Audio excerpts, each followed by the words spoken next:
یشی نداد هروری نشی لیادم آدمی من بولتنان هر حولدم بکارکم من لجری حکمی نداد هروری و بشبران واده ایلموا دن هالبرن برنوا شطا ممنان مسئلتی نابه عبد زیمان پرکار برن چشان و شکوی چلادکان ای حوریانی رنجی دران بنو میدانی خودخان اما همو با یک سری دبین حیز و پشتیوان دنها برن ورنوا شقا مکان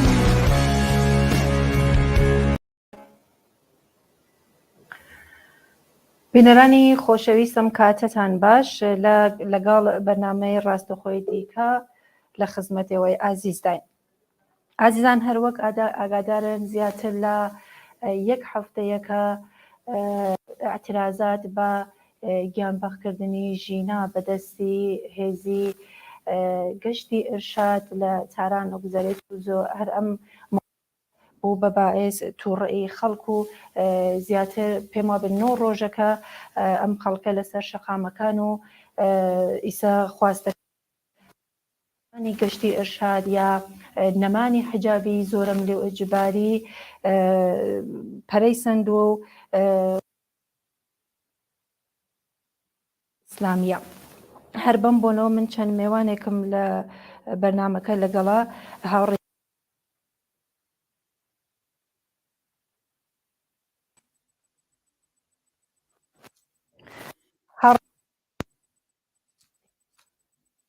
ڕاستەخۆ دەتبێت.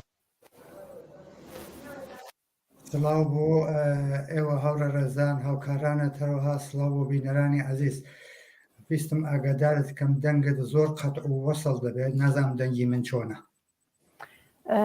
دەنگ ئێوە زۆر باشە بەداخەوە کێشەمان بوو هیوادارمە و کێشە حەل بێت ئەگەر دەنگی من بە وازدەحی ئەبیسن حەزەکەمەوە پرسیارەکەمەوە بێکە هاوڕێ جەماڵباتەوە جۆ بە شەرایەتی ئێستای ئێران کە 9 ڕۆژە خەڵک لەسەر شەقامن 9 ڕۆژە ئەمە اعترازاتە بە قەتڵی ژینا دەستی پێکەوە لیستە خواستەکان پەرەیسەند و خوازیاری نەمانی جمهوری ئیسلامن لە حاڵ فەزای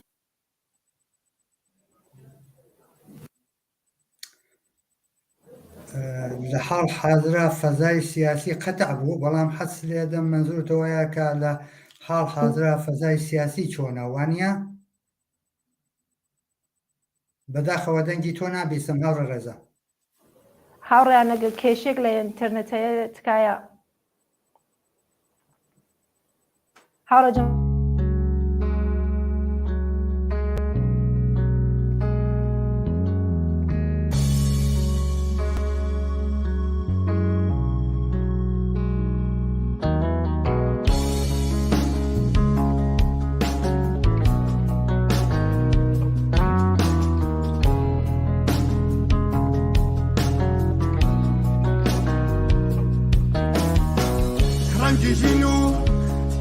نداد هروری نشی لیادم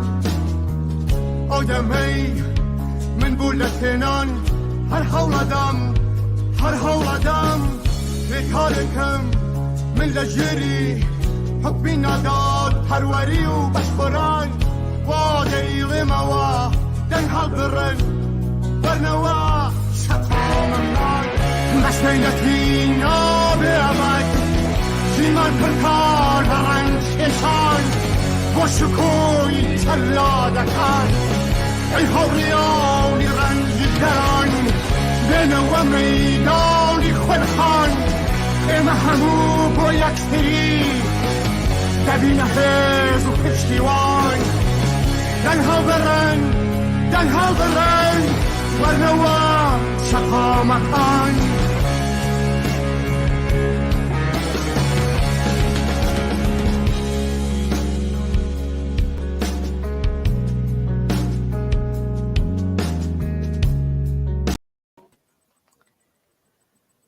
هاوڕێ جەماڵ هیوادارم ئەم جارە دەنگم بەباشی ببیسن. بەڵێ گوێم لە دەنگتە بەڵێ فەر. هاوڕێ جەماڵ خۆت ئەوزای ئێران ئێستا ئەزانی لە چییە گوزارێت و ینی مطمئنم ئەو تەساویرەکە بڵاوێتەوە حتممە تاقیبیەکەی گزارشەکان. پرسیارەکەی من ئەوە بوو کە متەوەجە نەبوون بەهۆی بڕێنی دەنگ ئەوە کە ئەوزای سیاسی ئێران چۆنە بینن؟ ڕاستەکەی ئەوەی کە ئێستا لە ساحەی سیاسی ئێران بەگشتی لە جەریاندایە شتێک نەبوو کە لە پێشتریشەوە چاوەڕوان نەکرایە. دەزانن کە ممکنە کەسێک کات و ساتەکەی و شکڵەکەی پێشبینی نەکرایە، بەڵام هەر بە دوای ئاعترازاتێکە لە ئێرانەوە لە ساڵانی زۆر دەستی پێکرد، هەر دەمە ئەم ئاعترازاتانە لە دوای ساڵی 76 78 دوایی 96 98 هەر دەم کە دەهاتە پێشەوە هەنگاوێکی دەبردە پێشەوە، هەنگاوێکی هەڵدێنا بۆ ئەوەی کە ویست و داخوازیەکانی خۆی بێنێتە گۆڕێ ڕادیکالتریگە، حرەکەتەکانی خۆی سەراسەریتر بکاتەوە، شعارەکانی خۆی ڕادیکالترکان بەشی زۆری خەڵک تێدا بەشدار بن بۆ ئەوەی کە بڕوات بۆ دەستەبەرکردنی ویست و داخوازەکانی کە لەگەڵ دەسەڵاتی حاکمیەتی جمهوری ئیسلامی ناتەبا بوو. و ڕۆژ بە ڕۆژ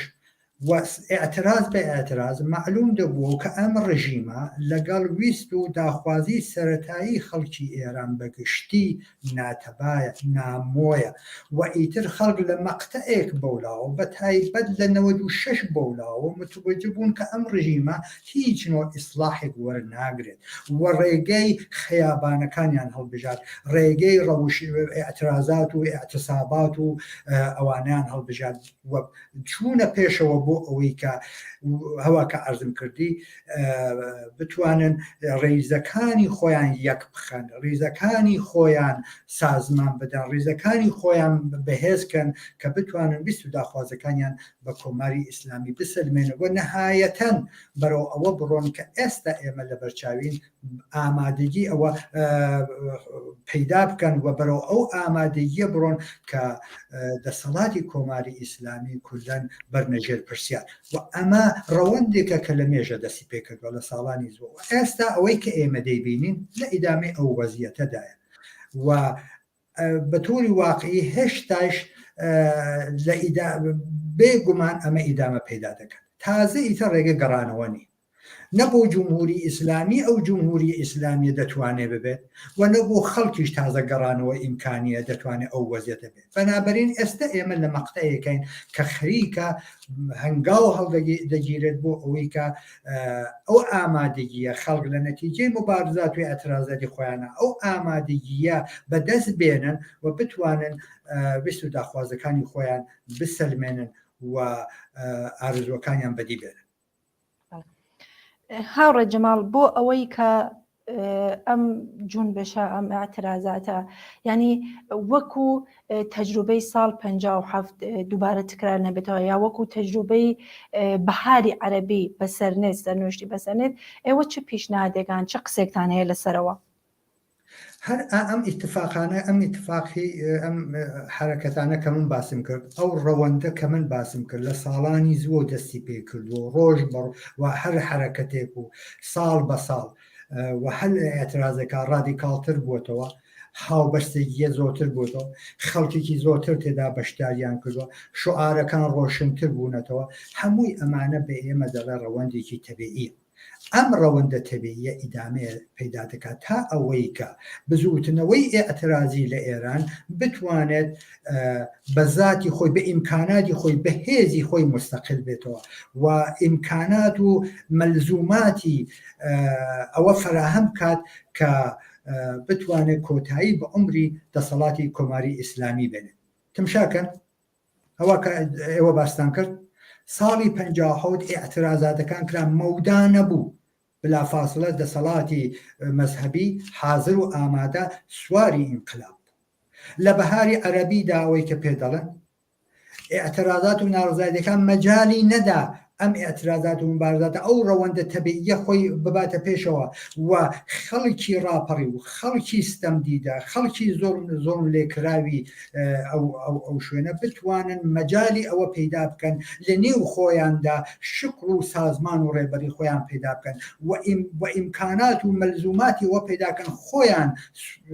حاکم بە سەرنوشتی خۆیان چارەنووسی خۆیان بەدەستگرن. ئالترناتیڤ هایەک لەم لاوەڕۆلا دەستەبەر کراوە سواری بزوتنەوەی ئەوان کراوە ئەوە دەبینی بەشێکی زۆری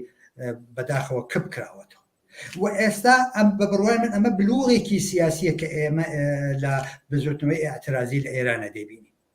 ئەم بلوغە سیاسیە بە ئێمە دەڵێت ئەو ئاعترازاتەکە لە ساڵانی زوە و دەست پێکردەوە وردە خەریکە ئەو مەجالە پەیدا دەکات کە ئیمکانات و مەلزوماتی خۆی پێداکات و قائم بەذات بێت و ئیمکانە و بە نیروی خۆی متەکی بێت بە سازمانی خۆی متەکی بێت بە تەشەکولی خۆی متەکی بێت بە ڕەهبەرانی خۆی متەکی بێت و ئیجازە نەدات مەوجسوارانێک لەم لاو لەولا مەوجسوارانێک کە ئامادە دەبن کە ببەخشن کە سواری سفرێ حاضر ببن دەسەڵات پێداکەن و ئەو تەجروبە لە ساڵی 50 و ئەو تەجروبە لە دەوروبەری خۆمانەوەنە تکرار بێتەوە بە بڕوای من ڕاستە زەحمەتە ڕاستە ئەزیەتە بەڵام ممکنە تەلەفات و خەسارەتیش ببینین کە دەبێ ئەگەر ئیجازەتان با دوایی قسەی لەسەر دەکەین لەو مۆردەوە بەڵام بە هەمووی ئەوانەوە ئەمە ڕەوەندێکی تەبیعیە و ئەم بلوغەسیات خەڵکی ئێران و لە پێشیان خەڵکی زەحمەتکێش کرێکار و زەحمەتکێش و خەڵکی ڕەنجدیدەی ئێران لە بەشە جۆر بە جۆرەکانە خەریکن خۆ ئامادە دەکەن بۆ ئەوەی کە بە دەرسوەرگرتن لەو تەجروبانەی تا ئێستا نەهێڵن کەسانێک لەم لاولۆلا ئامادە بێن سواری شەپۆلی ڕاپەڕینی ئەوە ئێوە تمشاکەن لە تەزاهوراتی ئەم ماوەل ئەم ڕۆژە کە تۆ باست کرد ئێمە یا نایبیسین یا بە دەگمەن شعارێ مەذهبی هەیە یا شعارێک لە ئالترناتیڤەکانی تر کە پەیدا ببن بۆ ئەوەی کە خۆیان مەترح بکەن ئەوەی کە هەیە ئیتکا لەسەر هێزی خەڵکە ئەوەی کە هەیە بەکارهێنانی ئیبتکاراتە ئەوەی کە هەیە تەلاشە بۆ ئەوەی کە ئەم حرەکەتە ئێعترازیە بتوانێت بە هێزی خۆی بار بێت بە هێزی خۆی پشت ئەستور بێت و ئەوە تەزمین دەکا کە ویست و داخوازەکانی بتوانێت بە ئەنجام بگێنێت. زۆر سپاس هاوڕێجەمانون پرسیارێک ترم نییە چەند میوانێتر لە خەت حازرن ئەگەر دوا قسەتان فەرمونون. من پێم وایە ئەسلی مەسئلەکە دوسێ جملە بەڵام ئەسلی مەسئلەکەەوەی کەم ئێعترازاتانە ئیدامە پەیدا دەکات بەڵام ئەم ئێعترازاتە دەتوانێت خۆی تەنیا بە شکڵێک نەبەسێتەوە لە ئەشکاڵێکی مختلف لە ئەشکاڵی جۆر بە جۆر ئیسپادیکا قدرەتی مانۆڕ بەخۆی بدات و دەتوانێت تێکەڵاوێک لە مەبارزاتی خیابانی ئاعتسابەکان هەموو ئەمانە بخاتە بۆیە کە ماشینی سەرکوتی جمهوری ئیسلامی کە تەنیا نقطە ئیتکای جمهوری ئیسلامی و تەنیا خۆی بۆی ڕاکە بتوانێت فەلج ببێت بۆیە جێگەی خۆیەتی کە خەڵکی ڕاپەڕی و ڕاهبەران و فعالینی ئەو بزوتنەوەی ئاعترازیە سەرڕایەوەی کە بیل لە تەداومی ئەم مبارزاتە دەکەن و پێشوونی دەکەن لە عینی حاڵا بیل لەوە بکەنەوە کە ڕێگەهایەک بدۆزنەوە بۆ ئەوەی کە ئەم تەداومە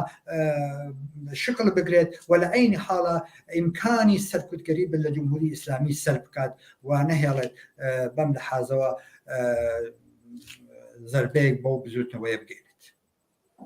زۆر سپاس هاوڕێ جەماڵ بوزۆرپور ئەندامی کمیتەی ناوەندی کۆمەڵە. زۆر سپاس بۆ ئێوەش. عزیزان دوای کلیپێ دەگەڕمەوە لاتان. بهار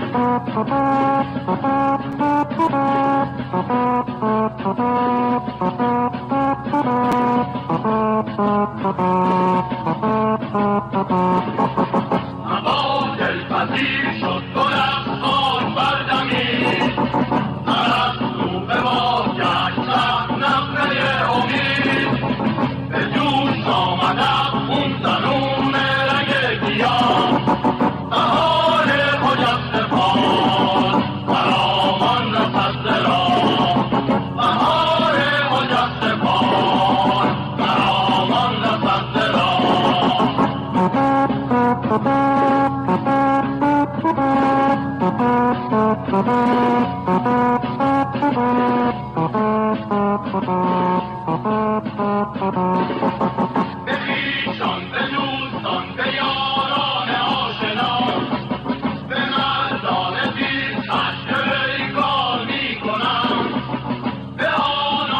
آمدم تمامی درد را به چشم جهانیان پدیدار می کنم. بهاران خجسته باد، بهاران خجسته باد.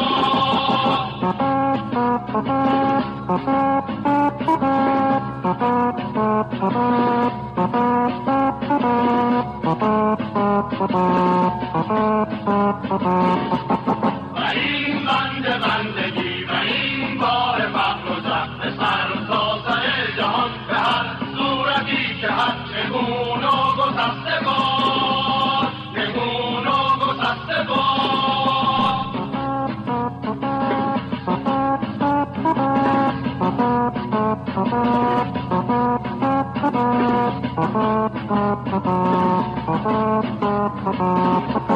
به خویشان، به دوستان، به یاران آشنا، به مردان تیزهن که پیگار می کنم، به آنان که با منم تمامی درد را به چشم جهانیان پدیدار می کنم. بهاران خجسته باد.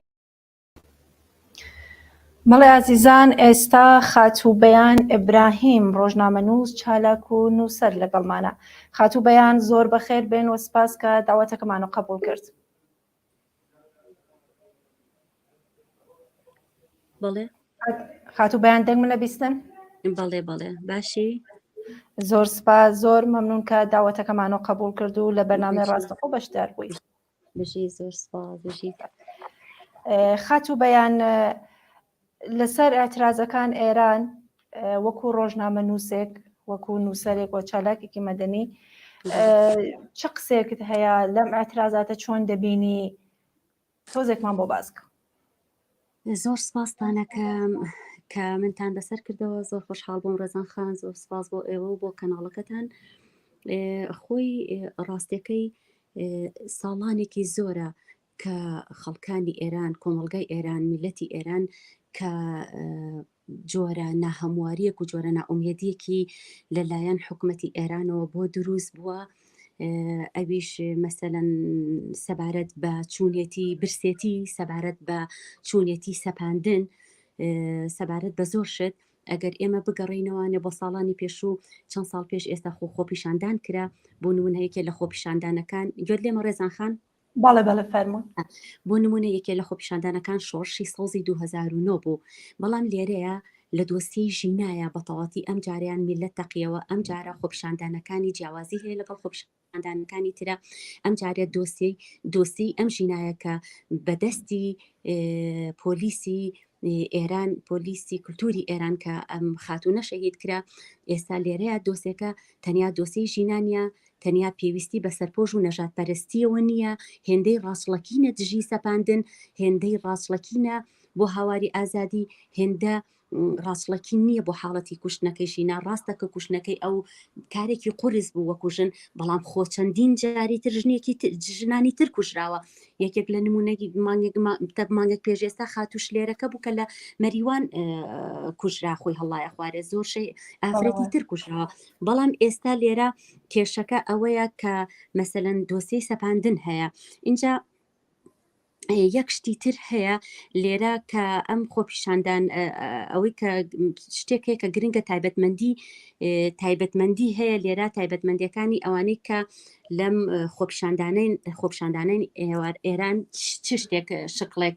یانی چە جیهانگیریەک بەخۆیەوە ئەبینێ. ئەگەر لە ئێران بپەڕینەوە بۆ وڵاتانی تریش، لەبەرەوەی یەکەم ئەم خۆپیشاندانانە بێڕابەر و ڕابەرایەتیە. مادەم خۆپیشاندانەکە کە ئێستا تەواوی خەڵک خۆرۆشاوە، ئەبوایە ڕابەرایەتیەک هەبوایە کە بیتوانێت ئەم سیستمە بگۆڕێ، بەڵام ڕابەرایەتی نییە. لەبەر کە ڕابەرایەتی نییە ناتوانێت هیچ شتێ بکە. طبعاً ئەو خەونە گەورەی کە خەڵک هەیەی بیانەوێ سیستم بگۆڕن ناگاتە ئەوە. کاتێ دەگاتە ئەوە سیرکە. بۆ نمونە ئێمە شۆڕشی میسرمان هەیە. لە شۆڕشی میسرە لە بەهاری عەرەبی، لە شۆڕشی میسرە ئەوە بوو سلکی ئەسکەری، سلکی ئەمنی پشتیوانی خەڵکەکەی کرد، ئەوە بوو حکومەتی میسر ڕوخە. بەڵام ئایا لە ئێران سلکی ئەسکەری، سلکی ئەمنی پشتیوانی خەڵکەکەیە؟ هەتا ئێستا هیچ شتێک ڕوون نییە. بۆ نمونە چۆن ڕەزاشا ڕووخا ئەمە هەمومان لە کاتی ئینقلابی ڕەزاشایە ئەو حاڵەتانەمان لەبیرە و حاڵەتی دووهەمیان بەهێزکردنی خۆپیشاندانەکانە بەهێزکردنی خۆپیشاندانی ئێران پێویستی بە هێزی دەرەکی هەیە بە تایبەت ئەو هێزانی کە دژی حکومەتی ئێرانن پاڵپشتی خۆپیشاندانەکان کەن ئەوانیش هیچیان ئامادەنی لەم کاتەیە تا بگاتە ئەو ئاستە نازانم خۆتان ئەگەر بە دواتە چونتان کردی بێ بۆ ئەوە هەتا ئێستا لەم ئاستەیە ئەو وڵاتانش هەواڵی خۆپیشاندانەکان ناکەن تا کارێ بکەن حکومەتی ئێران بڕوخێ خەونی خەڵک چییە؟ خەونی خەڵک دوای داوای ئازادی بەدەستهێنانە هەندێ مافی سەرەتایی ژن و برسێتی و نانە خەونی ڕاستە ڕوخانی دەسەڵاتە ڕاستە خەونی گۆڕینی سیستمەکە بەڵام ئەمە ئەوەشمان لەبیر بێ هەرگیز ناگاتە ئەوە کە تاکو ئەم دوو هێزە لە پشتێوە نەبن سلکی ئەمن سلکی عسکەری تا ئێستا جگە لە کۆمەڵی هێزی لاوەکی و هێزی سەرەکی کە ئەوانەی کە خاوەنی دەسەڵاتن بە تایبەت لە ئێرانە هەتا ئێستا وەکو ئیطلاعات و سوپای پاسداران بەشداری ئەم خۆپیشاندانیان نەکردووە کە ئایا مەسەلەن زیاتر بچنە ناوەوە زیاتر خەڵک کوژن زیاتر تون و تیژی بکەن بەرامبەر خەڵک کۆتایی بە خۆپیشاندانەکان بێنن و بگرە بێدەنگیشن هەتا ئێستا پەیوەست بوونەوەی خۆیان چۆنەڵی دەستیان شل کردووە دەنا حکومەتی ئێران باوەڕ ناکەم ئەوەی کە لە شۆڕشی سەوزا هێنای بەسەر کۆمەلگاکەیا و میلەتەکەیە باوەڕ ناکەم لەم جارەیە کە بهێ هێمن بەس جارێ چۆنەڵی ئەوێت تەنفیز بێ لە هەمان کاتیشا هەستەکەم کە خۆی بواری یابێ بە خۆپیشاندانەکان بۆ ئەوەی هێڵی سوور نەبڕن ئەکرێ ئەم خۆپیشاندانانە نیمچە جیهانی گیریەک بگرێت بەڵام هەرگیز ناگاتە ئەو خەونی کە هەندێک خەڵک پێی وایە حکومەت ئەڕوخێ لە سیستەمی کە لە فێقێگەرایی و لە سیستەمی مەلایی ناو ئێرانە هەیە کە بیانە ئەم حکومن پێم وایە ئەم خۆپیشاندانە لەسەر ئاستی هەندێ ئازادی لەسەر ئاستی دەسەڵاتی یاسادانان لەسەر ئاستی دەستوری لەوە ئەچێ کۆمەڵیشت بگۆڕێ بەڵام هەرگیز حکومەتەکەی لەو باوەڕیانیم بگۆڕێ بەڵام ناگاتە ئەوە لەبەریە کەڵۆشانۆی کۆی سیستمی ئایدۆلۆژیای مەلا و فەقیەکانی بێ ئەکرێ هەندێک دەستکەوتی لەسەر ئەم ئاستە هەبێ بۆ نمونە لەسەر ئاستی دەستور لەسەر ئاستی پەرلەمان لەسەر ئاستی تەنانەت میدیایەکانیش و لەسەر ئاستی جێبەجێکردنیش احتیمالی هەیە کۆمەڵی دەستکەوتی هەبێ بەڵام هەرگیز ناگاتە ئەوە سیستمەکە بڕوخێ ئەگەر هێزێکی دەرەکی لە پشت نەبێت خۆپیشاندانەکان و ئێران خۆی خاوەنی هێزێکی تۆکمەی جیهانیە خۆمان هەمومان ئەوە ئەزانین بۆ نمونە وڵاتانی دەریای قەزوین بۆ نمونە یەمەنە سووریای عراقە ئێران دەستی تێوەردان و دەستی دەرەکی لە هەموو ئەم وڵاتانەیە هەیە ئێوە پێمان وابێت کە ئێران بە ئاسانی ئەڕوخێ نەخێر احتیمالی هەیە نەرمیەک بنوێنێ احتیمالی هەیە گۆڕانکاری بکە لە وڵاتەکەیدا بەڵام هەرگیز ناڕوخێ ئێران خۆی خاوەنی هێزێکی تۆکمەی جیهانیە خاوەنی چەکی ناوەکیشە ئەوەمان لەبیر نەچێ لە کاتێک کە ئەم هێزانە ئەگەر سلکی عسکەری سلکی ئەمنی بتوانن لەگەڵیان نابن و بێنە سەر شەقام بە پشتیوانی خۆپیشاندانان ئەوە ئەعلانی ڕوخانی سیستەمەکە شەکرێ بەڵام تا ئێستا نەگەشتۆتە مەف چونکە ئێران وەکو دەوڵەتی نەتەوەکانی ئێرانی لە ململانەیەکی کورسی جەمسەرگیریدایە بۆ ئەوەی بتوانێت ڕوبەڕووی دشەکانی بێتەوە ڕێزا خانگوێ لێمە ئێران بۆ ئەوەی بتوانێت ڕوبەڕووی دشەکانی بێتەوە دەبێت بە استراتیجێکی قوڵ پەیڕەو بکە بۆ ئەمەش سەکۆی شەڕەکان ئەگوازێتەوە بۆ ناو ساحەی وڵاتانی تر بۆ ئەوەی بتوانێت وەکو وڵاتێکی زلهێز بمێنێتەوە دەبێت زۆربەی داهاتی گشتی کەیسەکانی ڕادەیزگەشتن بێ بۆ نمونە وتم وەکو چەکی ناوەکی هەیە چەکی ناوەکی هایدرۆجینی لەم سەریشەوە وەکو وتم بوونی یەمەن و سووریا و عێراق لەو سەریشەوە هەیمەنەی وڵاتانی دەریای قەزوین کەواتە لە بەرامبەر ئەمانەش هێزی دژەبەری هەیە ئەیدانوستانەکانی ڤێنای هەیە سەبارەت بەم چەکە هایدرۆجینیە بۆ ئەوەی کە هەموو ئەم کێشانە ڕوبەڕووی ئێرانە بێتەوە ئێران بەرگرانیەکی ناوخۆیی بەکار ئەهێنێ دژی دەوڵەتی فرەنەتەوەی ئێران خۆ ئێران خاوەنی سیناریۆ دەرهاویشتەی خۆیەتی وەکو من باسیشم کرد وتم کیاڵێ خاون خۆی ئەم سیناریۆیانە ناکا بۆ ئەوەی ناڕەزایەتیەکانی ناوخۆ نەبێتە کارتی دەستی دوژمنی هەر خۆشی لە سیناریۆ دروست ئەکا بۆ تەنفیزکردنی تووڕێیەکانی ناو کۆمەڵگا و میلەتەکەی خۆی لە ناو خۆیە چونکە ئەوان هەمیشە ئەو وڵاتە زلهێزانە هەمیشە ئەو وڵاتانەی کە بەرامبەر میلەتەکانیان دیکتاتۆری دژایەتی زیاتر ئەنوێنن ئامادەن بۆ هەر حادەسێک بۆ هەر ڕووداوێک کە ڕوو بدا سینارۆکانیان بخەنەگەڕ وەکو ئەوەی بۆ نمونە باسم کرد لە شۆڕشی زاڕوویە لەسەر دەستی موسەوی کە ڕووبی ڕوویدا کە جگەل لە سیناریویەکی خۆیان هیچ شتێکی تر نەبوو ئەم قەزەیەشی کە لە ژینایان ڕوویدا ئەگەرچی هاوارێکە بۆ ئازادی بەڵام هەرگیز بەقەت شۆڕشی سەوز بەڕای من بەهێز نابێ لە شۆڕشی سەوزاوەکو باس کرا 2000 و نازانم چەند کەس کوژراوە بەڵام ئێستا سیر کە ئێران نەرمی ئەنوێنە ئایا نەرمی نواندنەکەی ئەوەی لە پڕ ئەتەقێتەوە بە کۆمەلگایە من یەک بڵم کە ئێستا خواستی خەڵ گۆڕاوە لە شۆڕشی سەوز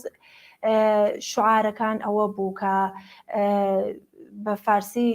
ڕەئی من و یعنی دەنگی من لەکوێیە ئەو کاتە کەڕووبی بوو نازانم ئەمانە بوون کە هەمووشیان خانگی کران ئەگەر لە بیرت بێت و ئەتلاعات و لەسەر بێ بەس ئیسا خۆ پیشاندانەکان ئەمڕۆ کە ژینا جەرق ئەوە هەروەکو خۆت وتت خەڵک برسیەتی خەڵک لە بواری اقتصادی زۆر نالەبار و ناخۆشەوە ئێستا داوای ڕووخانی حکوومەتەکەن من خۆم بەڕای خۆم ئەگەر ڕژیم هزار ئەوە چەک و چۆڵ و نازانم تانک و تۆ پیش بێنێ و ئەوە بەرگری لە هێزی خەڵک ناکە هەروەکەوەکە لە ساڵی 50 ئەوە هێزی خەڵک بوو کە شای ڕووخان بەڕای من پێم وابێ هێزی خەڵک لێرە زۆر گرنگە شوعارەکانیان ڕاستە ئەگەر هێزی خەڵک شای ڕوخان دەبێ ئێمە هەمومان ئەزانین بۆچی شاڕوخە ئەوە مەسلەیەکی ترە کە زۆر گرنگە بەڵام سەیری کە ئێمە ئەمە سەکۆی شەڕەکانە گوازێتەوانێ بۆ ساحەی وڵاتانی تر بۆی بتوانێت وەک وڵاتێکی زلهێز بمێنێ دوجار ئێقەت ئەوە قبول ناکە شۆڕشی سەوز و ئەم شۆڕشیشی لاوەکو یەکە بۆیە ئەبێ ئەمێ جێگەی خۆشحاڵیە کە خەڵک لێرەیە ئێستا خۆپیشاندانەکە کە خەڵک هەستاوەتە سەر ئەو دۆخە کە لەکوێ بێ ئازادیەکانیان بەدەست بێنن طبعا ئەمە شەڕی سەپاندنە بەڵام هیوادارم بە ئەوەی کە بە ئاشتەوایی بە کۆمەلگاکەیە بچەسبێ بەڵام ئێمە ئەوەشمان بیر نەچێت کە ئێران دەوڵەتێکی گەورەی و دەوڵەتێکی بەهێزە و رووسیاش و سینیشی لە پشتە و هەروەکو ئەمریکاش گوێتی ئێمە نامانەوێت حکوومەتەکە بڕوخی ئەمانەوێت سیستمەکە بگۆڕێ کەواتە لێرەیە ئەم وڵاتانە لێرە پێویستیان بە ئێرانە و نایانەوێت حکوومەتەکە بڕوخێ ئەگەر هەزاران شەهیدیش بدرێ بۆچی چونکە ئەمەی ژینا بەپێی یاسا و بەپێی شەرع ئایا لادانی لەشکێکە سزاکەی زیاترەیە ئەو هەموو شتێکە لە ئێرانە ڕوە دوجار هەموو سیستەمەکانی دنیا هاوبەرژەوەندین و دەرهاویشتی سیستەمی گاڵتەجاڕی هیچ و پوچگەرایین بەرامبەر ئازادیەکانی ئینسان دوجار هەزارانی وەکو ژینا و زارە بە داواکردنی ئازادی دەبنە دەرخواردی ماکینە گەورەکەی نیظامی سەرمایەداری و دینگەرایی دنیا هەر خۆشیان ڕێژەی پلانە گڵاوەکانیش بە بەشەرێتن وەکەوە کە لە معادلەیەکی ماتماتیک کاژمارەیەکی 100 ملیۆنی و 10,000 لێ دەرئەچێ لە ڕووی ئابووری سیناریۆدا و لە قازان جیابۆی دەمێنێتەوە ئینسان لە سیستەمی بەرژەوەندیدا بە قوربان دەوڵەتەکانە لە ژماری سەرچاوی مرۆیی و ئەبێ بە ژماری ماتماتیکی کە بەهاکانی ئینسان سفر ئەکاتەوە من هەموو جارێڵم نەفرەت لە سیستەمی ئایدۆلۆژیا نەفرەت لە سیستەمی سەرمایەداری و ئاینی و بەرژەوەندی خوازەکانی دنیا درود بۆ ڕۆحی ئەوانەشی کە لەم پێناوی خۆپیشاندانانەیە شەهید بوون درود بۆ ڕۆحی ژینە کە لەم سیناریوانەیە شەهیدە بن ئەمە وردی وازەحەکەیە کە من ئەیبینمەوانێ و دوجار ئێرانیش بەتەڵاتیەتە احتیمالی هەیە ئیتر بەرگەی ئەو نەگری بێتە سەرخەت هیوادارم لەگەڵ کۆمەڵگاکەیە یا ئەو تا کۆمەڵگاکە بە تەواتی سیستمەکە بگۆڕێ یا ئەو تا چیتر ئەو خەڵکە نەبێتە ماکینەی قوربانی دەستی ڕژێمی ئێران زۆر سپاس هاوڕێبەیان بۆ بەشداری لە بەرنامەی ڕاست سپاس دەکەم چاوتان باچەکەم بەڕێزم گوێتان لە قسەکان خاتوو بەیان بوو من دڵنیام کە ئەگەر ئەم ئاعترازاتە ئەم جونبشە بە زەربی سەرکوت و کوشتن و برین و زیندان و ئەشکەنجە کۆتایی پێبێت ینی کۆتایی دایمی نییە و ئەمە وەکو ئاگرێکی ژێر خاکەسترا هەروەک ئاعترازەکان جاران کە چەند ساڵ بوو و نەهایەت ئەم ئاعترازاتانە ڕووخانی ڕژیمی جمهوری ئیسلامی ئەوە دڵنیاتان دەکەمەوە دوای کلیپێ دەگەڕمەوەلاتان لەگەڵ میوانێکی تر ئەم قسانەی خۆم لێرە بە کوردی باسەکە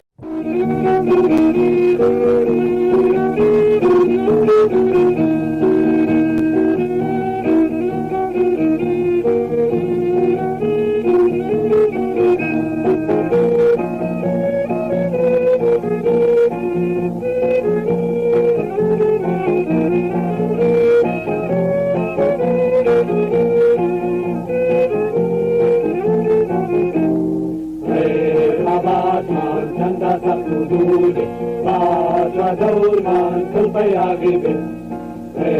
خبات من چند سب دور به ساچا دورمان کلپی آگیر به لامره پیرد آجی دلاده من گفت زنی رماده لامره پیرد آجی دلاده من گفت زنی رماده دنیای چینه و هزار و دنانی کمال دیگه دنیای چینه و هزار و دنانی کمال دیگه راجی زداری لریش دادنی دوی آزادی گلمانتی راجی زداری لریش دادنی دوی آزادی گلمانتی Karavali chini kire kara, karai nami rege ke kosha. Karavali chini kire kara, karai nami rege ke kosha. Alai suri shorish manage, hargaroji kancham dinage. Alai suri shorish manage, hargaroji kancham dinage. خبات من چند سخت دور ساچا دور من کلپی آگر به خبات من چند سخت دور ساچا دور من کلپی آگر به لامره پیرد آجی زناده من گوه جلی غماده لامره پیرد آجی زناده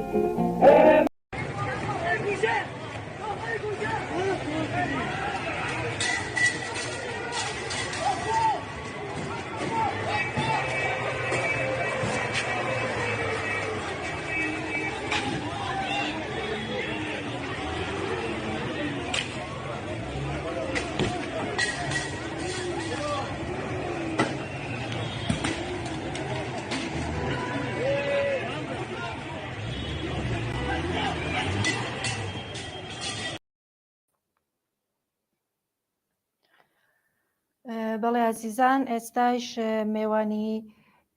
دیکەمان هاوڕێ ڕۆیا مەحموودی هاورە ڕۆیا زۆر بەخێر بێن زۆر خۆشحاڵم کە لە بەنامەی ڕاستەخۆ دەرکامێنم هاوڕێ ڕۆیا گوێت لە دەنگی منە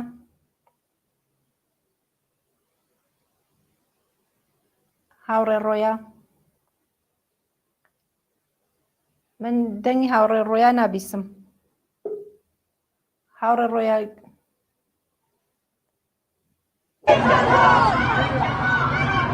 ساتارخان سوم نو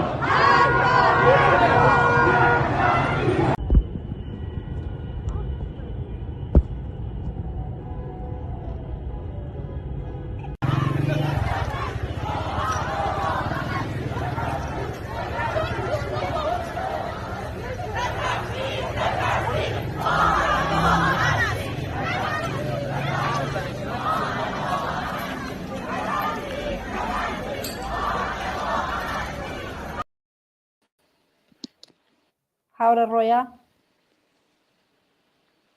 تا هاوڕێ ڕۆیا دێت من هاوڕێ ڕۆیا دەنگمە بیسی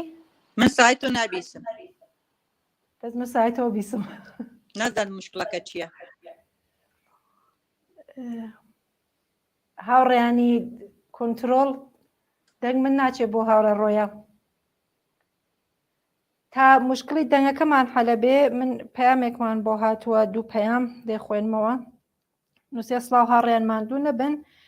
چەند ڕۆژێکە لە بانە ڕژیم ئەو مەسیرەی کە خەڵکی ئاعتراز و ڕاپەیماییەکان تواوی سەد ڕەشخاڵەکانیان کۆ کردووەتەوە شەوی ڕابردوو لە بانە ئاعترازات بووە و چەند ماشین کە چەند نەفەر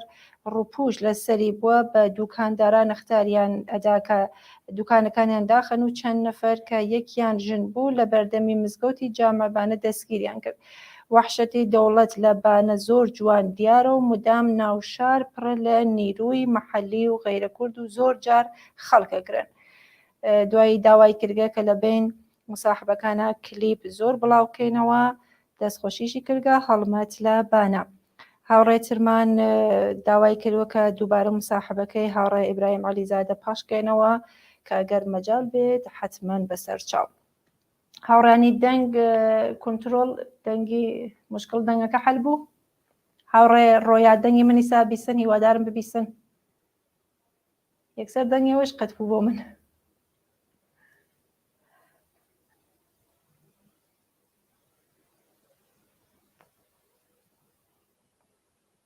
کلیپێ ببینین تا مشکل دەنگەکە حەلەکەین دوارە گەڕمەوە لات. ساتارخان سوم و نه.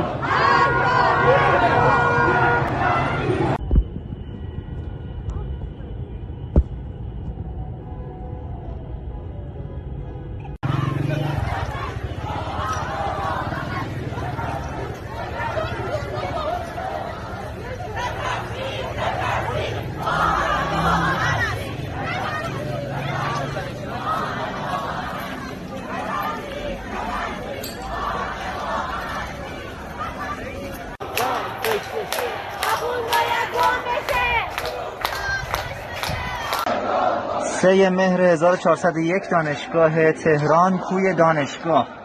زنده باد بچه‌ها.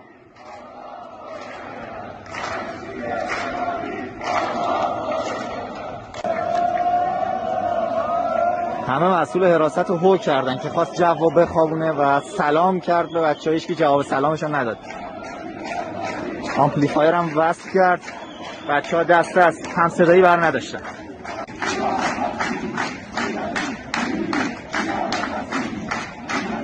میدان اصلی دانشگاه 3 مهر 1401 کوی دانشگاه تهران. آزادی آزادی آزادی.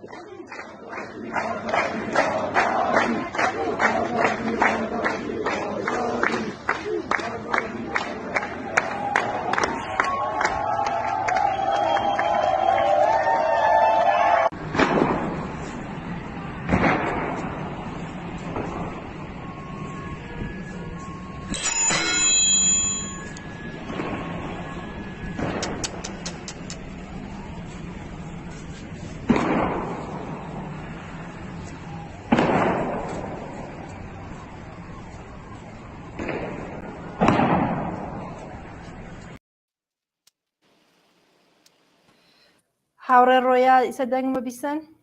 بەڵێ من سایوان زۆر باشە، زۆر خۆشحاڵ بووم. هاوڕێ ڕۆیا دووبارە بەخێر بیت، خۆشحاڵم کە لە بەرنامەی ڕاستەوخۆ لەگەڵمانی. زۆر سپاس لەمەیە لە خەمەتەوە ڕەفیقەکان ماندوو نەبن، هەروەها سپاس لە خەمەت و قبینەرانی تەلەڤیزیۆنەکەتانە. زۆر سپاس. هاوڕێ ڕۆیا خۆتەزانی چەند ڕۆژێکە شارەکانی ئێران و کوردستان خۆپیشاندانەکان ئێستا نەمانی جمهوری ئیسلامی مەترعەکان، ئێوە قسە و باستان لەسەرەمە چییە؟ بە نەزەری من وەختە ئەم دەورە کامڵن فەرقی ئێستەک دەورانی ترا کە تەزاوراتەکانی ترمان قەبلەندی و ئەو جۆرە نەبوو، ئەو وەڵامتە سەر تاسەری نەبوو، فقط منتەقە بە منتەقە بوو، ئەگەر لە منتەقەیکە یا لە شوێنێکە بەهەرحاڵ ئشکاڵێ بوو یا اتفاقێکە کە لەو منتەقە فقط ئەو جەمعە یا لە شارێکە لە منتەقەیکە فقط ئەو مەسەلە بوو. بەڵام ئەم مەسئلەی ژینە بووەت مەسئلەیەکی هەموو کەسێک، یانێ هەل لە سەقزۆ تاتاران، ئسفاهان، شیراز، چدانم تەورێز، قۆم، هەموو جێگێکی پێ پلیاوە، چونکە ئەم مشکڵە بەڕاستی بووە باعثەوە کە تواوی ئینسانەکان لە ئێرانە جەمع بنەوە و ئەو مەسئلە مەترحکەن کە بەرحاڵ حجابی ئیجباری بەسەر کچەکانیانە و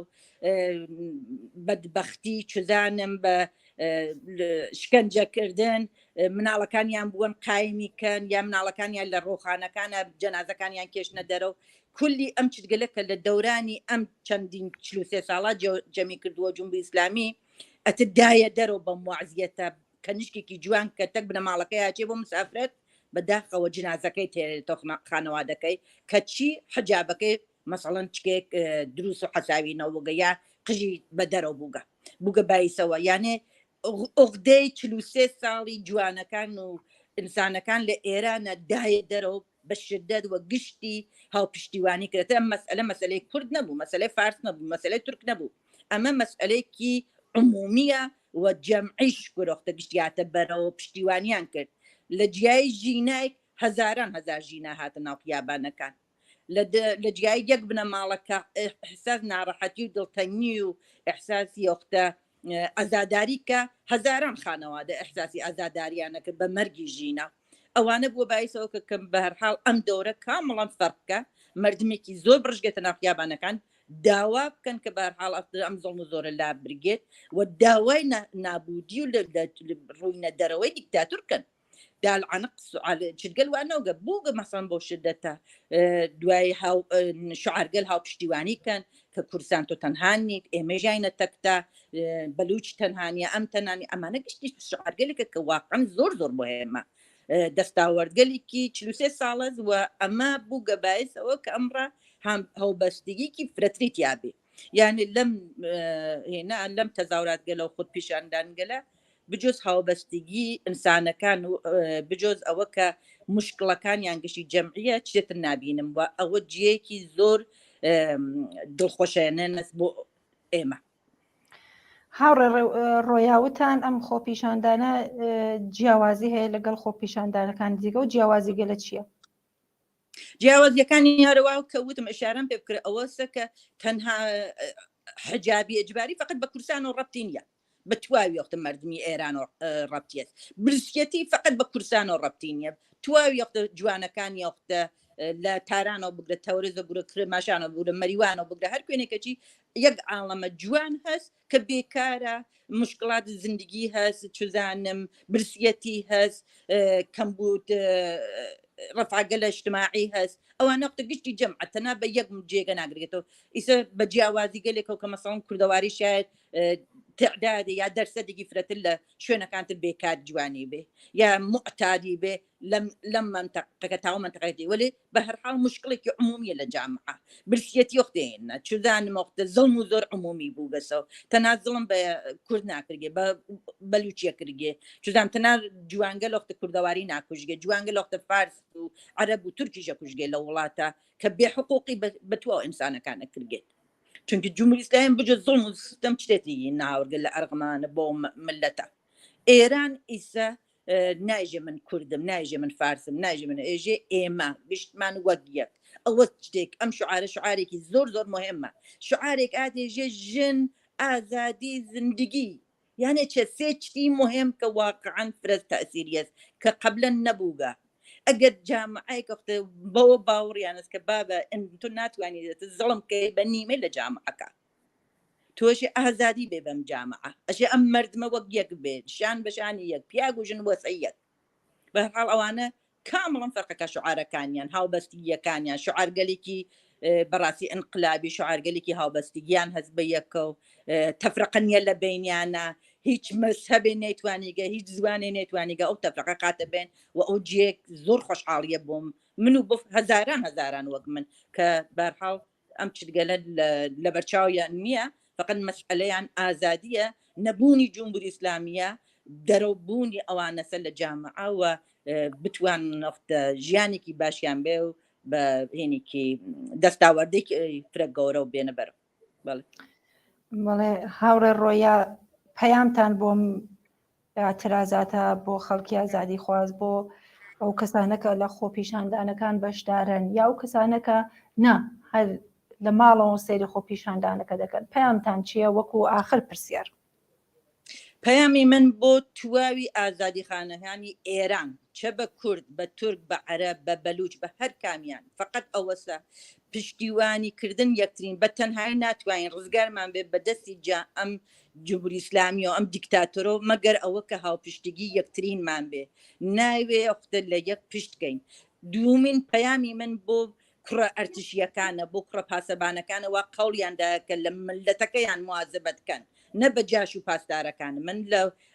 کوڕەکانی ئەرتش لە کوڕەکانی پاسەبانەکان لەوانە داوا مەست پشت مەکەن لە مردمەکەتان ئێوە قەڵتاندا کە مردمەکەتان پارێزن پس داواتانەکەم ڕوو بە جمهوری ئیسلامی ئەسلحەکانتان بگرن نە لە مردمی ئازادی خوا کە داوای ئازادی داوای ژیانێکی باشەکە چونکە واقعاً ملەتی ئێران ئەرزشی ژیانێکی باشی بێ بە ئازادی ژیانکە لە دەست ئەم زڵم و زۆرە نەجاتی بێ جمهوری ئیسلامی بجز بەدبەختی و هەر بەسەرینە بۆ ملەتی ئێرانیا وردێ هیچ لێتری نییە پس داواتان یەکەم بە هەرحاڵ هاوپشتی یەک بن بە یەکۆ بن بتوانن بە یەکە و مبارزەکەتان محکەمتر لە گوزەشتە بێ دوای پشت یەک خاڵی مەکەن بە جەم لە تەزاوراتەکانە بن ئەگەر ئیجازەمان هیچ جاشێک و هیچ پاسدارێک بە هەرحاڵ ڕۆڵەکانتان بنە بەر شەق یا بیانگرن یا بێت دەست بەسەریانکەن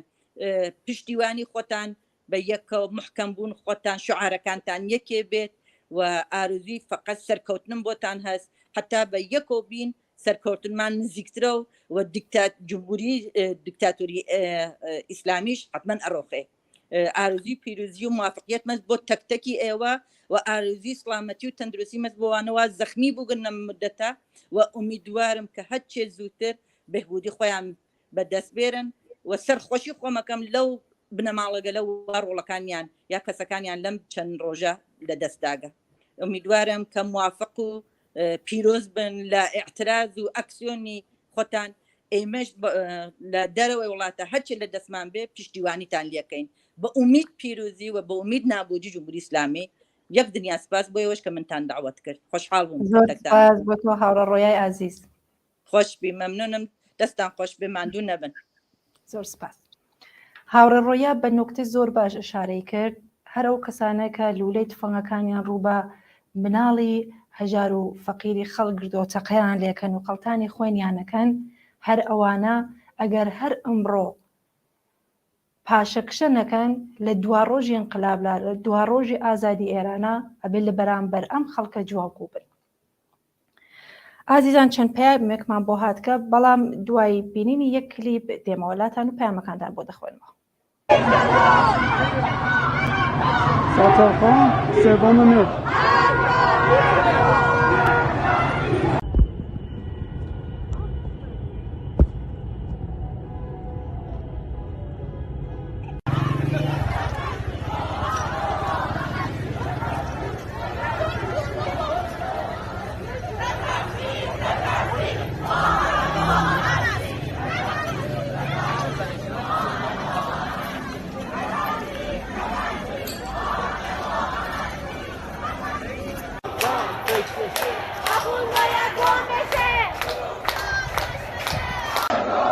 سه مهر 1401 دانشگاه تهران کوی دانشگاه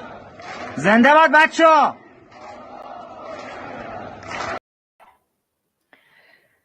عزیزان هاوڕێ خۆشەویستمان ئاروین لە مەریوانەوە پەیامێکی ناردۆ کە پەیامەکەی وەک خۆیە خوێنمەوە کە بە زمانی فارسیە ئاروین وتویەتی خەستە نباشید چند روز برنامه‌های تلویزیون کمال خیلی به خوبی اعتراضات ایران را پوشش و همزمان ارزیابی و تحلیل می‌کرد با همین امکانات محدود اما همچون یک تلویزیون پروفشنال عمل کرد از زحمات شما عزیزان بی نهایت سپاسگزارم و خسته نباشید ما هم از شما سپاسگزاریم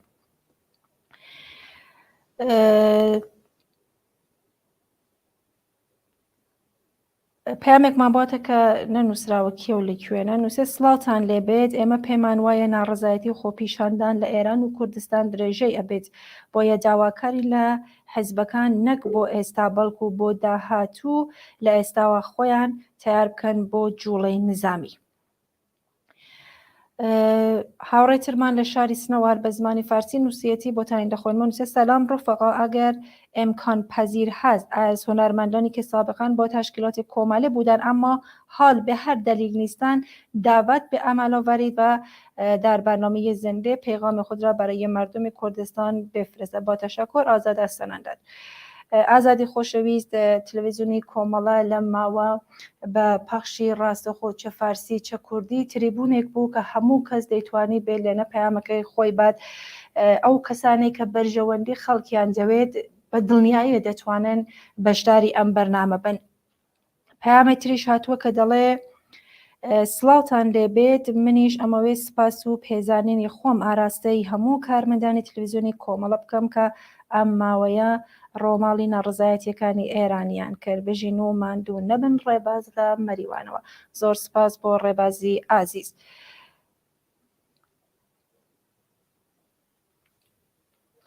هاوڕێتمان لە بووکانەوە نووسێتی ئایا احتمال تغییر رژیم در ایران هست بە نظر من تەنیا ڕێگەی چارەسەری مشکڵاتی خەڵک نەمانی فەقر نەمانی بێکاری ئەم مشکڵاتە کە ئێستا خەڵک لەگەڵی ڕوبەڕویە بە تایبەت ژنان نەمانی حەجابی زۆرم لە گەشتی ئێرژات تاغیری ڕژیم نییە نەمانی ڕژیمی جمهوری ئیسلامیە هاوڕێیان واحدی خەبەر گزارشێکی بۆ ناردوین کە پێشکەشتانی دەکەم و دوای ئەوە کۆتایی بە بەرنامەکەی بەرنامی ڕاستەخۆدێنی لە واحدی خەبەرەوە هاتووە کە ڕۆژی یەکشەمە 3 مانگی ڕەزبەر خەڵکی ناڕازی لە شاری سنە بۆ جارێکی دیکە ڕژانە سەر شەقام و دروشمی مەرگ بەر دیکتاتۆریان وتەوە و دەنگی تەقە لە گەڕەکە جیاجەکانی ئەو شارە دەبیسترێت هەروەها بە وتەی سەرچاوە خۆجیەکان شارەکانی شنە و مەهاباد و مەریوان بە تواوەتی ملیتاریزە کراوە و هێزە ئەمنیەتەکانی ڕژیم شاری شنۆیان گەمارۆ داوە دوکان و بازاڕەکان داخران و ناوەندە ئەمنیەتەکانی ڕژیم دەستیان کردووە بە گەڕانی ماڵ بە ماڵ و بە دوای خۆپیشاندەراندا لە شاری مەهاباد و مەریوان و بانە هێزێکی زۆر لە شەقام و گەڕەکەکانی ئەو شارە جێگیر کراون هەر ئێستاش لە زانکۆی تاران خۆپیشاندانی خوێندکاران دەستی پێکردووە و شارەکانی زاهدان سەراوان و شیراز خەڵکی ناڕازی بە دروشمی مەرگ بەر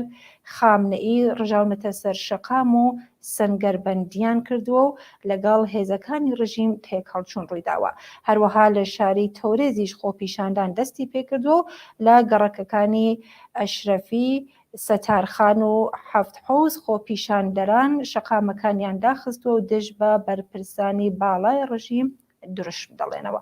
زۆر سپاس بۆ هاوڕێنی بەخشی خەبەری بەڵێ ئازیزان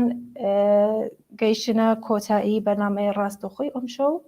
تا دیدارێکی دووبارە ماڵەوە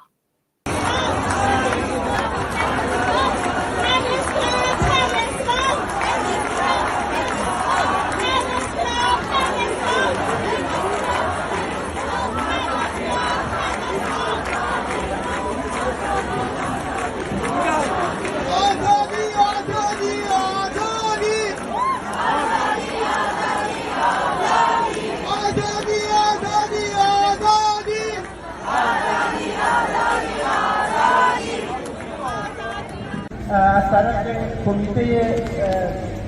تشکیلات خارج کشور حزب کمونیست ایران حوزه هلند مردم مبارز و مقاوم کردستان و ایران شما در چند روز گذشته با اراده استوار کف خیابانها را به میدان اعتراض خود بدل کردید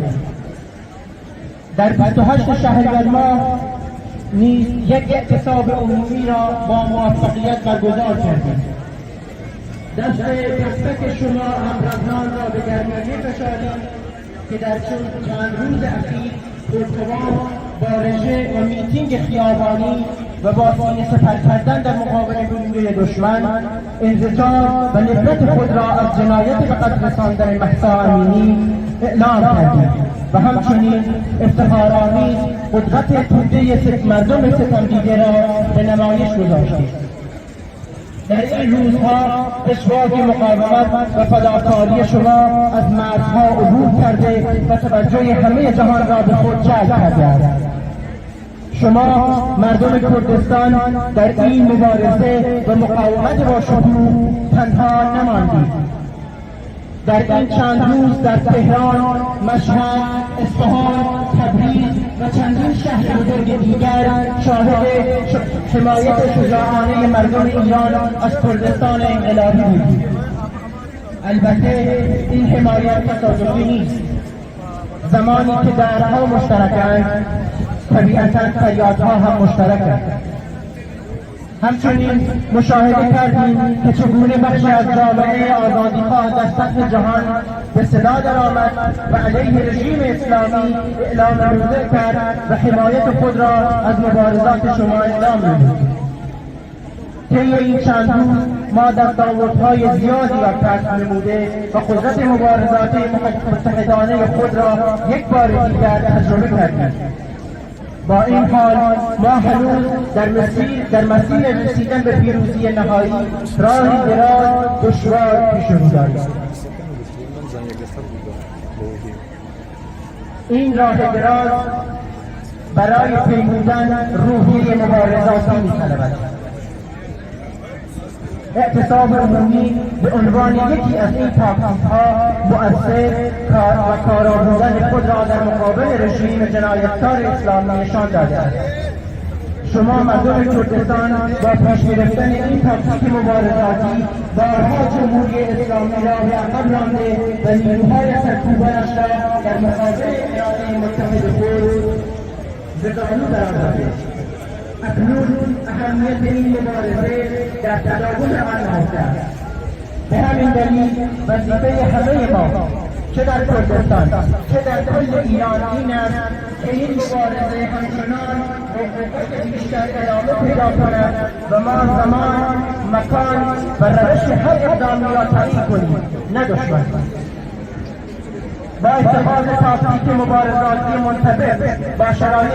میبایستی دستاوردهای کسب شده در این چند روز را حفظ کرد و آنها را برای پیشبرد مرحله بعد به کار گرفت. تردیدی نیست که مبارزه چه در شکل اعتراض در محل کارورزی، چه در مدارس و در دانشگاه‌ها، چه در طب خیابان و چه در شکل اعتصاب عمومی ادامه پیدا می‌کند. کومنه و حزب کمونیست ایران با انبوهی از تجربیات گرانبهایی که در این مسیر مبارزه انقلابی از مردم کردستان و ایران کسب کرده‌اند تلاش خواهد کرد که از این به بعد هم همراه با شما مردم مبارزه انقلابی مسیر رسیدن به پیروزی را برای با کمترین هزینه و با کسب بیشترین دستاوردها در کمترین زمان ممکن طی کنند. یک بار دیگر به شما مردم مبارز برای به پیروزی رساندن اعتصاب عمومی، برای به چالش کشیدن رژیم اسلامی و زمینگیر کردن نیروهای سرکوبگرش تبریک می‌گوییم. در این حال از مردم آزادیخواه تمام ایران برای حمایت دیگری و شجاعانه‌شان از مردم کردستان و تلاش برای پیروزی مبارزات در تمام ایران سپاسگزاری می‌کنیم. زنده باد مردم کردستان و ایران،